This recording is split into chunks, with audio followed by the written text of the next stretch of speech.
Fox News Flash top entertainment and celebrity headlines are here.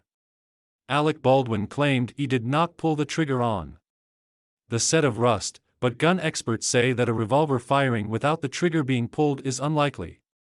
In a preview for an upcoming televised tell-all, Baldwin addresses the fact that he was holding a gun that was somehow loaded with a live bullet that should not have been on the set at all, let alone in an actor's hand. The October 21 incident left cinematographer Helena Hutchins dead and director Joel Souza injured. During the preview, which is heavily edited for the purpose of teasing the larger interview that's set to air Thursday evening, an emotional Baldwin states unequivocally that he did not pull the trigger. The trigger wasn't pulled. I didn't pull the trigger, Baldwin told George Stephanopoulos. Alec Baldwin claimed he did not pull the trigger during a preview for an upcoming tell-all interview regarding the fatal shooting on the set of Rust. Photo by Sonia Moskowitz/Getty Images. Alec Baldwin says he did not pull the trigger in fatal Rust shooting incident. I would never, he adds, no, I would never point a gun at anyone and pull the trigger. Never. The Santa Fe Sheriff's Department said it is awaiting results from the FBI which would shed light on how the gun could have been fired. Whether that was just pulling back the hammer, which hits the firing pin, just pulling the trigger, or both. Guns don't just go off, Sheriff Adon Mendoza told Fox News Digital. So whatever needs to happen to manipulate the firearm, he did that and it was in his hands.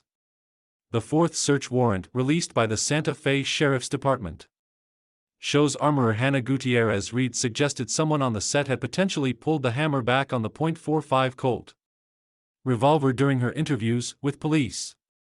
Despite Baldwin's assertion, gun experts say firing a revolver without pulling the trigger is unlikely unless there was some sort of mechanical failure.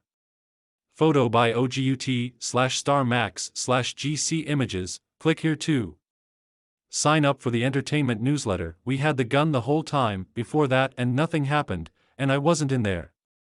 And they weren't even supposed to be pulling the hammer back, Gutierrez Reed was quoted saying in the search warrant.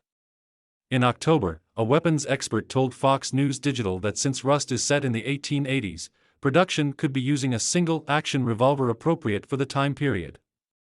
It's been reported that the gun Baldwin was holding is an F.LL Pieta long Colt 45 revolver. Weapons armorer Brian W.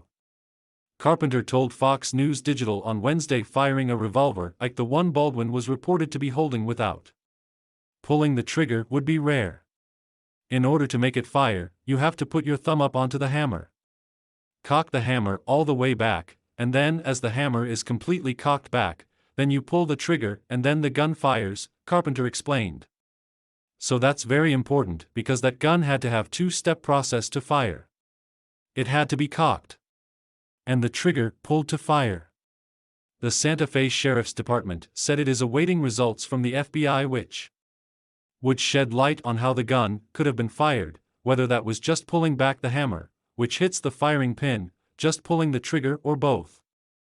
Fox News Digital. Click here to get the Fox News app. Once you have the gun cocked, Carpenter explained it doesn't take much to pull the trigger. Once you cock the hammer back on one of those Old West guns, it doesn't take a lot to set that trigger off, he told Fox News Digital. You know, they're very light triggers. The modern-day Glock handgun has around a 5-pound trigger pull, according to Carpenter. Whereas one of those old Westerns could have a 2-pound trigger on it, which is half or less than half of what a modern gun has, he said.